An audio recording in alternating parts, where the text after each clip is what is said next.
ਪਹਿਲੇ ਵਕਤਾਂ ਦੇ ਵਿੱਚ ਜਦੋਂ ਟੈਂਟ ਸਰਵਿਸ ਵਾਲੇ ਜਿਹੜੇ ਨੇ ਨਾ ਉਹ ਵਿਆਹਾਂ ਸ਼ਾਦੀਆਂ ਦੇ ਉੱਤੇ ਬਰਤਨ ਵਾਪਸ ਲੈਣ ਆਉਂਦੇ ਹਨ ਨਾ ਆਪਣੇ, ਤੇ ਉਹ ਕਹਿੰਦੇ ਹੁੰਦੇ ਹਨ ਜੀ ਫਟਾਫਟ ਪਰਾਤਾਂ ਨੂੰ ਜਿਹੜਾ ਨਾ ਇਕੱਠੀਆਂ ਕਰੋ, ਗਿਣ ਕੇ ਚਮਚਿਆਂ ਨੂੰ ਛੱਡੋ ਬਣਾ। ਚਮਚਿਆਂ ਦੀ ਕਿਹੜੀ ਗੱਲ ਆ, ਵੱਧਦੇ ਘਟਦੇ ਰਹਿੰਦੇ ਨੇ।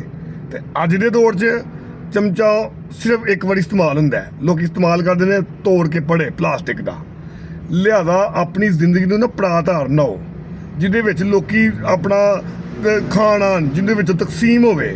ਤੇ ਚਮਚੇ ਦੀ ਜ਼ਿੰਦਗੀ ਤੁਹਾਨੂੰ ਪਤਾ ਕਿੰਨੀ ਦੀ ਹੁੰਦੀ ਹੈ। ਜਿੱਥੇ ਅਰੂਜ ਵੇਖਿਆ, ਜਿੱਥੇ ਭੜੀ ਦੀ ਬਰਾਤ ਵੇਖੀ, ਘਰਾਪ ਉੱਥੇ ਵਕਤੀ ਤੌਰ ਦੇ ਉੱਤੇ ਦੇ ਮਜ਼ੇ ਲੈਂਦੇ ਨੇ, ਲੇਕਿਨ ਇੱਜ਼ਤ ਕੋਈ ਨਹੀਂ ਹੁੰਦੀ।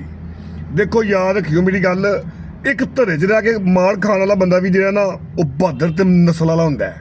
ਜਿੱਥੇ ਤਾਕਤ ਵੇਖੀ, ਜਿੱਥੇ ਅਰੂਜ ਵੇਖਿਆ, ਉੱਥੇ ਜਾ ਕੇ ਚਵਲ ਮਾਰ ਕੇ ਬਿਸਤੋ ਕੇ ਬਹਿ ਕੇ ਖਾਣ ਨਾਲੋਂ ਬਿਹਤਰ ਹੈ ਤੁਸੀਂ ਚੁੱਪ ਕਰਕੇ ਘਰ ਬਹਿ ਕੇ ਕੁਝ ਨਾ ਕਰਕੇ ਵੀ ਮਾਰ ਖਾ ਲਓ, ਧਰਾ ਕੁੱਟ ਲਵੋ, ਉਹ ਚੰਗਾ।